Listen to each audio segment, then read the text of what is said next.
नमस्तुभ्यम नमस्तुभ्यम नमाम्यहम् हम सहद्रहे आर्य राष्ट्र के रहने वाले मेरे हम उम्र भाई आप सभी को मेरा नमस्कार। स्वागत आप सभी का अपने पसंदीदा प्रोग्राम नारी वैद्य कायाकल्प के अंदर। आज हम बात करते हैं, क्या दर्द में दवा की ही आवश्यकता है?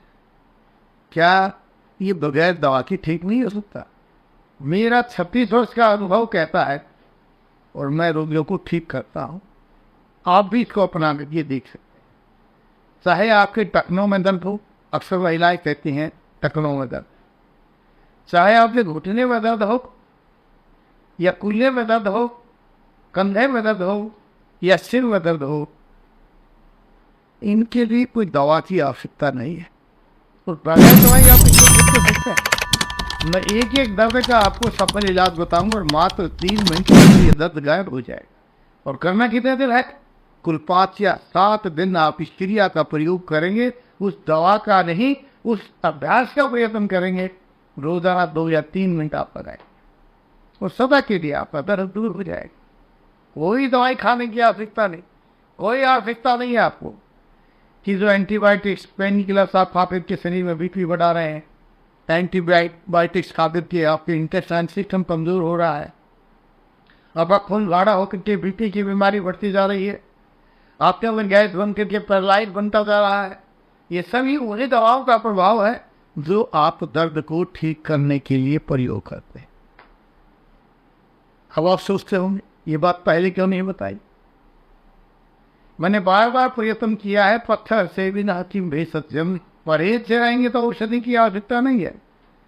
अपत्थर से बिना किम भेषजम, और अगर आप परहेज ही करेंगे तो कोई औषधि काम नहीं करेगी। तो कौन सा ऐसा तरीका है जिसका प्रयोग करने से आपके सभी दर्द छूमंतर हो जाएंगे? अक्सर आप परेशान होते हैं कमर के दर्द की। आपको बता रहा हूं कमर के दर्द का आपको इलाज क्या है। आपकी कमर के दर्द का इलाज डॉक्टर जहाँ कह देते हैं डिस्क की प्रॉब्लम हो गई है, ऑपरेशन करना पड़ेगा, आपके पैर सुन्न होने लग गए हैं, या भयंकर पीड़ा होती है चलने में, खड़े हो जाने में, या आपसे सीधा ही नहीं खड़ा हुआ जा रहा, ये सभी आपकी डिस्क की प्रॉब्लम है।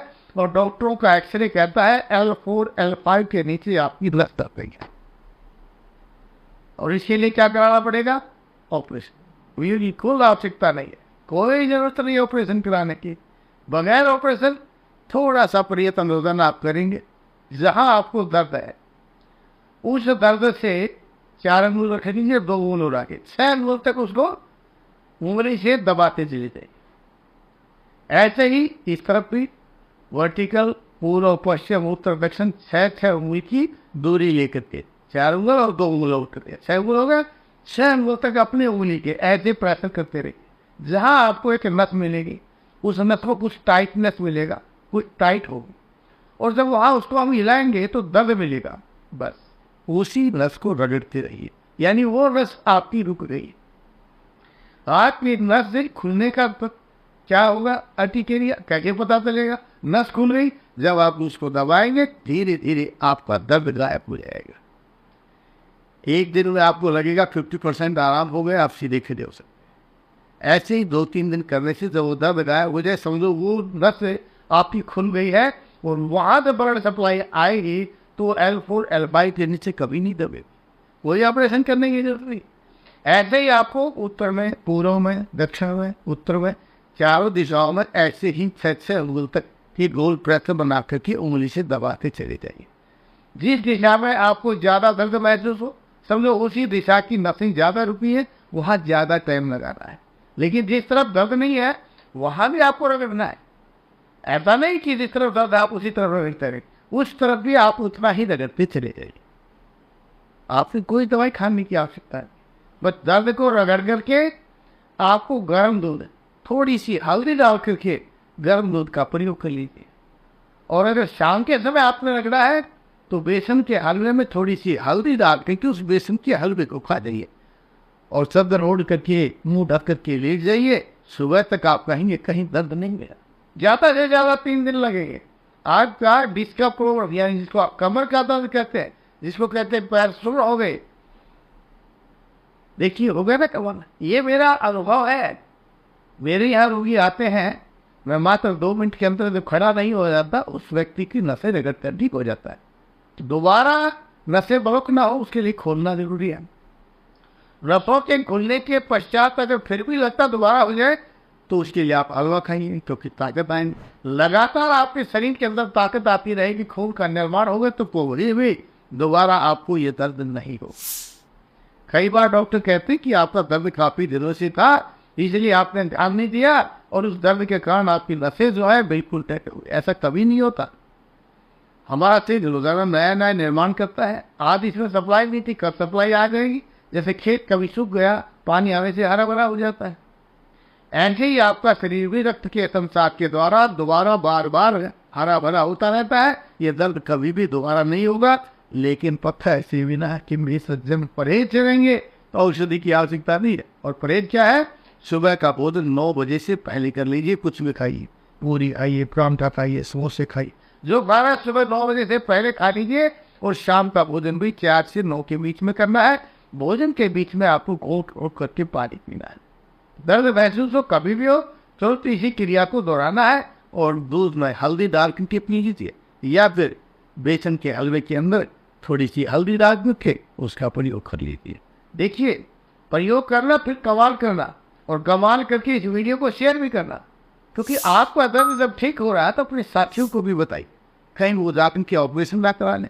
ऑपरेशन कराने से शरीर ही खराब हो जाता है, जिंदगी बेकार हो जाती है। जिसने कमर का ऑपरेशन करा फिर घुटनों का कराइए, घुटनों का ऑपरेशन करा फिर कूल्हे का कराइए, कूल्हे का ऑपरेशन कराया तो कंधे पर जाइए। कहाँ कहाँ ऑपरेशन कराओगे? तो अब मैं बता रहा हूँ आपको टखनों की दर्द की। अक्सर महिलाएं कहती हैं मेरे टखनों में दर्द हो रहा है, मैं चल नहीं पाती हूँ, या सूज गए, मोटी हो गए। उसके लिए भी आपको क्या करना है? ऐसे ही 6 अंगुल का एरिया ले लीजिए और उनको रगड़िए। जहाँ आपको दर्द मिले उसको खत्म कर दीजिए, और जब तक दर्द मिले उसको रगड़ते रहिए। और जब दर्द को रगड़ते रगड़ते आपको लगे कि दर्द खत्म हो गया है, 2-3 दिन ये प्रक्रिया करेंगे, दर्द सदा के लिए टखनों का दूर हो जाएगा। जो सोचल है क्योंकि सप्लाई आ गई वो ठीक हो जाएगी। चाहे वो एडी में दर्द हो गया, चाहे आपका वो टखनों में दर्द हो गया है। वो तो जो टखने होते हैं ना पैर के नीचे एंडी के साथ जो गोल गोल होता है उसको टखने बोलते हैं, वहाँ तक है। और अगर वहाँ सोचल है तो पुनर्नवारिष्ठ के दांत पुनर्नवादी मंडूर का प्रयोग कर लीजिए। भोजन के तुरंत पश्चात, खाने के पश्चात 3 ढक्कन उसकी दवाई पुनर्नवारिष्ठ की और उसमें 6-7 ढक्कन पानी डाल लीजिए। साथ में पुनर्नवादी मंडूर का प्रयोग कर लीजिए, वह आपकी सोचल को उतार देगा। भोग सुनाने कुवत और चंद्र प्रभाव की इन दोनों गोलियों को दूध के साथ ले लीजिए। आपके टखनों का दर्द सदा के लिए चला जाएगा। हो गया ना कमाल? जब आपको लगे कि आराम हो गया तो आप अपनी इस वीडियो को शेयर अवश्य करना, क्योंकि आपका कोई साथी टखने की दर्द की वजह से आगे एडी का दर्द बन जाएगा और फिर उसकी घुटनों में दर्द आ जाएगा, क्योंकि नसें बहुत और असर होगा। जैसे भी शरीर में कहीं भी आपको दर्द होता है तुरंत इस प्रक्रिया को 6 नूर तक का एरिया उस दर्द के उसको रगड़ते चले जाइए, धीरे धीरे रगड़िए। और जब तक दर्द रहता है या जिस संदर्भ में ये दर्द होता है उसको दबाते रहिए, ठीक हो जाएगा। तो अब बात करते हैं कंधे के दर्द की, जिसको अक्सर कहते हैं फ्रोजन शोल्डर की बीमारी। कंधे जाम हो जाते हैं, उठ नहीं पाते, या झटका आ जाता ऊपर जाते।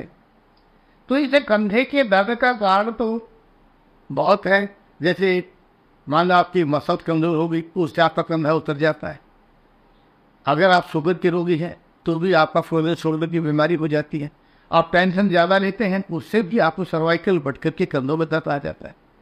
तो हमें इन प्रक्रियाओं पर ध्यान देना है कि हमें दर्द शुरू होते ही क्या करना, चाहे कारण कुछ भी हो उसको हो जाइए। दर्द शुरू होते ही आपको अपने उसी 6 उंगली के एरिए में तिल का तेल लेकर के और उस तिल के तेल को थोड़ा अपना गर्म कर लीजिए। बस उसकी मसाज करके एक कपड़े का फुआ ले लीजिए, बना लीजिए उसका बंडल सा, उस कपड़े को गर्म कीजिए और वहाँ सेक कर दीजिए। बार बार गर्म कीजिए, सेक लीजिए, बार बार गर्म कीजिए, सेक लीजिए। कितने एरिया तक? उस 6 उंगली के एरिया में पहले आपने मसाज करनी है, फिर उसको सेक करना है। लकड़ी का कपड़ा का बना करके उससे सेक करना है। और इस तरह से करके फिर रात को आपको वही दूध में हल्दी मिला करके पी जाइए, या चने के आटे का हलवा लेकर उसमें थोड़ी सी हल्दी डाल करके उसको खा लीजिए, या फिर भोजन में आप रोटियों को अजवाइन डालिए। भोजन में अजवाइन डाल करके रोटी बनाने से, पराठा बनाने से, पूरी बनाने से आपके शरीर के दर्द धीरे धीरे अपने आप चले जाते हैं, चाहे वो दर्द आपके खुले में हो, घुटने में हो, कहीं भी। तो देखिए, अगर आप ठीक हो जाते हैं तो इस वीडियो को शेयर अवश्य करें, क्योंकि एक रोगी को आरोग्य दान देना शहद प्रदान के बराबर होता है। अब मैं बात करता हूँ आपके कूल्हे के दर्द। कूल्हे के दर्द में अक्सर बीमार होते हैं, आड़े चलने लग जाते हैं। अक्सर मैं देखता हूँ 40 साल के बाद सभी लोग टेढ़े हो के चल रहे हैं, कोई उठने के दर्द के कारण, कोई कूल्हे के दर्द के कारण। इन दोनों के दर्दों को अभी यही एक तरीका है, जहाँ आपको दर्द हो रहा है उसे 6 मूल तक का एरिया मसाज कीजिए, लेकिन नस को दबाते चले जाइए। जिस नस को बता दो उसको कुछ और देर तक खिलाइए। इस तरह से बार बार ऐसा करने से फिसली का दर्द दूर हो जाएगा। और यही प्रक्रिया फिर दोहरानी है आपने। या तो गर्म दूध में थोड़ी सी हल्दी डाल करके सो जाइए, या फिर बेसन के आलू में हल्दी डाल करके खा जाइए, और या फिर रोटी में, पूरी में, सौसे में, परांठे में आप अजवाइन डाल करके इसका अच्छे घी के साथ प्रयोग कीजिए। आपका दर्द ठीक हो जाए तो शेयर तो करना भूलेंगे नहीं, क्योंकि आपको तो बहुत बड़ा नुस्खा मिल गया, आप भी वेल बन सकते हैं, आप भी दर्दों को दूर कर सकते हैं। लेकिन ये बात ध्यान रखिए, पत्थर से बिना परहेज से रहेंगे तो किसी औषधि की आवश्यकता नहीं है। बद परहेजी करेंगे तो कोई औषधि काम नहीं करेगी। ये सबके लिए पहले भोजन के बीच में उठ उठ करके पानी पी, मगुर बार जिम प्रसार में प्रेरित भोजन प्रेरित में बार बार जिंदा को धोते हुए, मुख को साफ करते हुए घूट घूट करके पानी पीना चाहिए। भोजन होते अमृतम वारी, भोजन के मीठ में पिया गया पानी अमृत का काम करता है, आप उसका प्रयोग कर लीजिए। और फिर देखिए कैसे आपको कोई और बीमारी आएगी ही नहीं। दर्द की बात छोड़ दीजिए, सभी बीमारी आपकी मात्र इसी क्रिया के करने से, दूध घी और अगवा खाने से आपके प्रत्येक रोग का इलाज संभव है। गच्छामी पुनर्मिलनाय दाना दोबारा मिलने के लिए इन्हीं भाव के साथ क्या स्वस्थ रहें और आपके परिवार दिन स्वस्थ रहें, मेरा भारत आर्य राष्ट्र स्वस्थ रहे और आप सभी स्वस्थ रहें। अधिक जानकारी के लिए टी स्क्रीन के नीचे जो नंबर देख रहे हैं, किसी भी नंबर पर फोन कीजिए, अपॉइंटमेंट लीजिए, मैं आपसे बात करूँगा और आपकी तथ्यों का इलाज सदा के लिए होगा, लेकिन परिजन के रहिए। जय भारत, जय भारत।